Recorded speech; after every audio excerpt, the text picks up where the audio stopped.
What's happening? Cheers for joining us. I'm sure everyone wants to redigest that load of wank that we saw, don't you? I'm just going to get the video up so I can get the comments up. Oh, lads, it's depressing, isn't it? A new start, a new season. And you're like, do you know what? Let's have it. New hope. New wins. New kits. All that. Well, it wasn't really a new kit, was it? We saw back end of the season. But all this newness, and we've just been shit.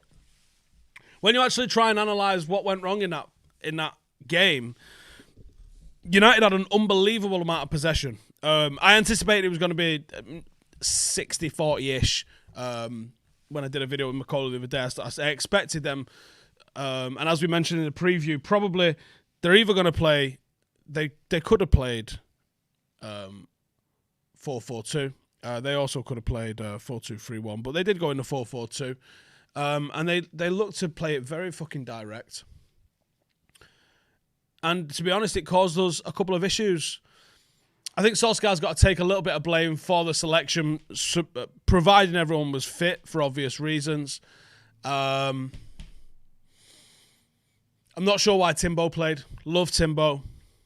But when you come up against a team like Crystal Palace, you know that they've got a couple of individual players that are going to try and stand you up and beat you 1v1. Wan-Bissaka's an absolute god at that. Wan-Bissaka is the guy that deals with that all day long. So I don't understand why Wan-Bissaka didn't play. Unless you go, okay, on the flip side, Steve, though, you need a player that's going to be a bit more progressive in the final third. And I go, okay, fine, I get you. And Timbo might be a better option for that. But then I don't understand the selection of Scott McTominay. Because Scott McTominay in the final third is not progressive. And I also don't understand the selection of Paul Pogba, who's been isolating and clearly looked rusty today. Donny van de Beek looked great when he came on. Really energetic, really bright, really intelligent. And it was one of Pogba's worst performances in the United shirt. And I understand, do you know what? Well, how'd you get rid of rust? You have to play. Yep, fair point. So it's to be expected in a couple of counts, a little bit of rustiness, but the entire back line. I just saw a guy out in town and just shouted at us, how the fuck do we fix that? And what happens if we get Sancho?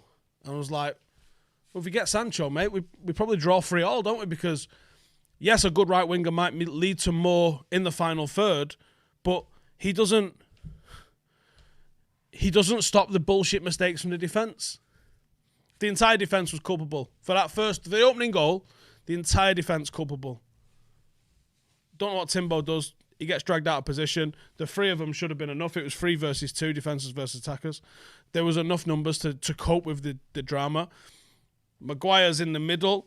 Lindelof goes out to the ball, doesn't stop the cross. The cross comes in. Luke Shaw's 2 yards off his man. The reason that you've heard this phrase, get goal side of them.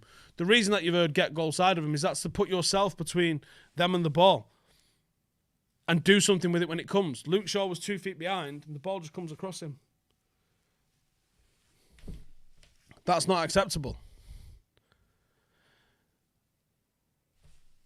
I don't want to overreact to a single game. Any team on any given day is capable of losing to anybody in this division. That's what makes the Premier League so good. But there's mistakes happening from players that are not new mistakes. And that's where you have to go, lads. How long are we accepting this? Time and time again, you're seeing the same thing. And time again, you're selecting that person. Then at some point, you become culpable for their mistakes. I'm not quite sure we're 100% there yet with Ollie. But I don't think his selection today helped. Marcus had a shocker of a game, just not involved. Tony Marshall, not involved. Dan James, just not at the level required, I don't think.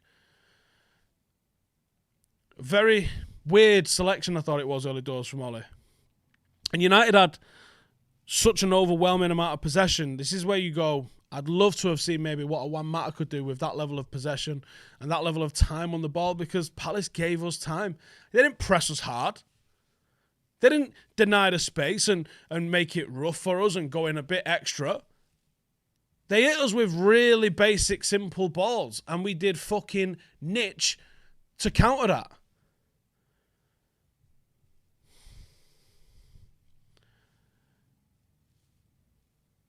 The problem that United have got at the moment is we've been playing footsie with so many names for so long this season, this window, that you're now sitting here 2 weeks before the end of it and going, well, are we going to fucking sign somebody or what?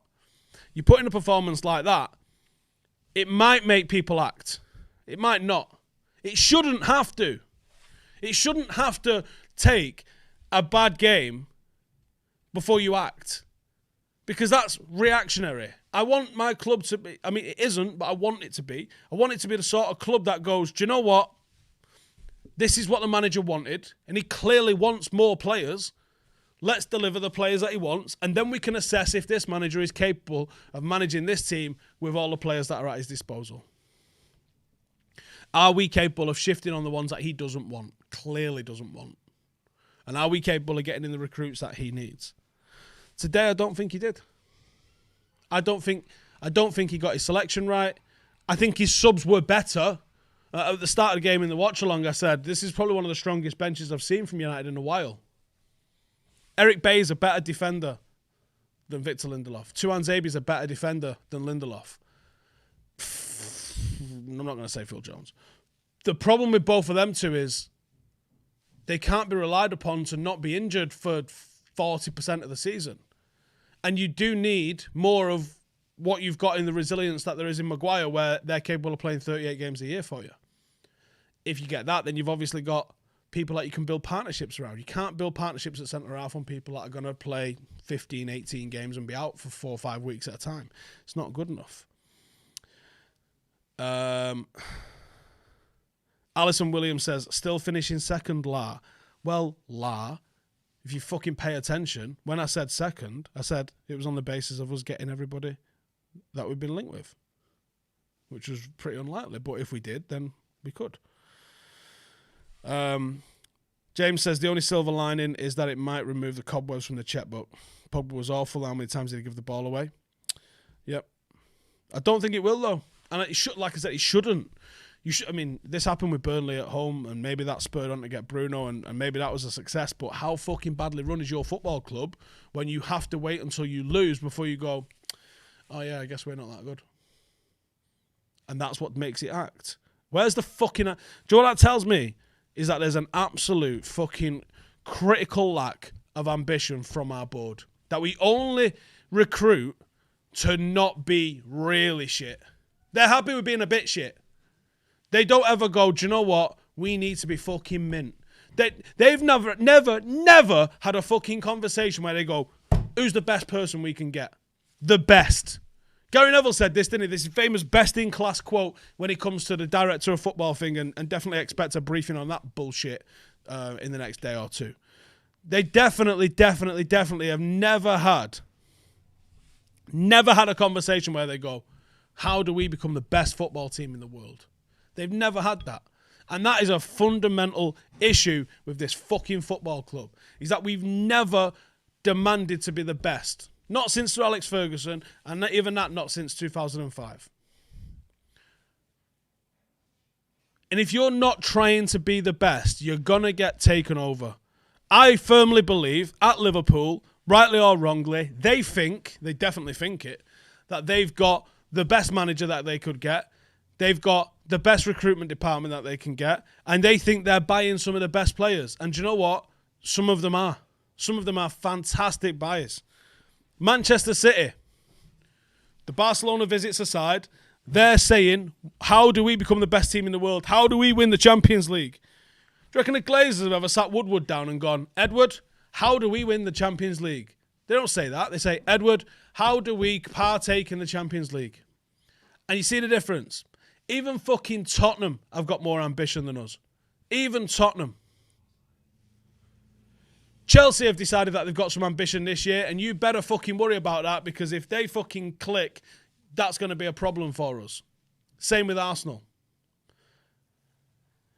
Wolves are building a fucking right project, which might be a showcase for Portuguese players that are represented by Jorge Mendes, But it also might lead to something like Champions League qualification for them, which is an unbelievable validation of the project that they're doing. And if that's the case, they'll finish above United at some point. You can't ask what's the minimum that we can do when you're competing with people that are saying what's the best we can do. Chelsea, City, Liverpool are all pushing to be the best team in the fucking world. Now, that means 2 of them are definitely going to miss out on even being the best team in England, but they're all aiming for that. And then you've got us saying, what's the least we can get away with? What a load of bollocks that is. What a load of absolute fucking nonsense. And you've got even the likes of Everton, who have showed a bit of bottle and a bit of fucking character and a bit of ambition this window. And they're fucking smacking teams left, right and centre. The confidence that comes with just seeing your club go, what do you want? You want, okay, striker, there you go, midfielder, there you go. And just getting the business done means that the manager can get to work with them on the training ground, means that you can start to build up the patterns of play and the recognition in the system and the familiarisation with the players as quick as possible so you can start to see some fucking results on the football pitch. But when your club is run like an absolute sack of shit, trust me, the fucking players recognise this. Trust me, Manchester United players are as frustrated as you and me are when they look at the fucking shit show that is going on with this football club at the moment. They are, some of them, proper United fans. And they look at this and go, why aren't we fucking signing someone? And they say to fucking likes of us, why aren't we fucking signing someone? Like, what are you asking me for? Why don't you fucking know? That's the fucking fundamental issue at this football club. All around us, people are saying, how do we be the best in the fucking world? And we're going, can we get into the top 4? That is not what this fucking football team was built on. It wasn't called the theatre of minimum expectations. It was a theatre of fucking dreams. The fucking place where you go, let's go win the fucking lot. Not the place where you come 4th.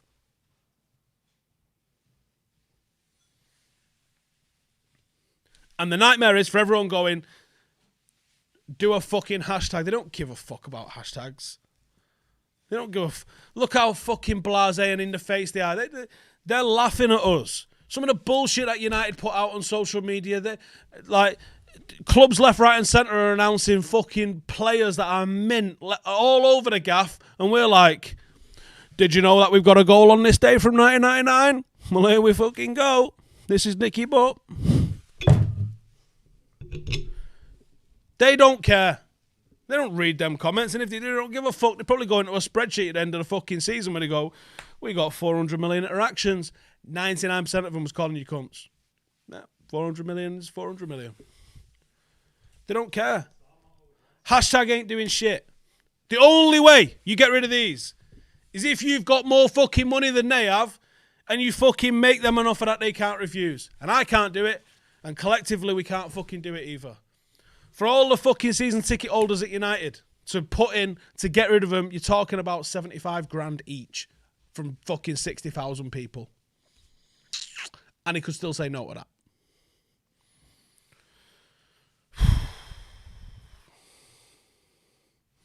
What an absolute fucking nightmare.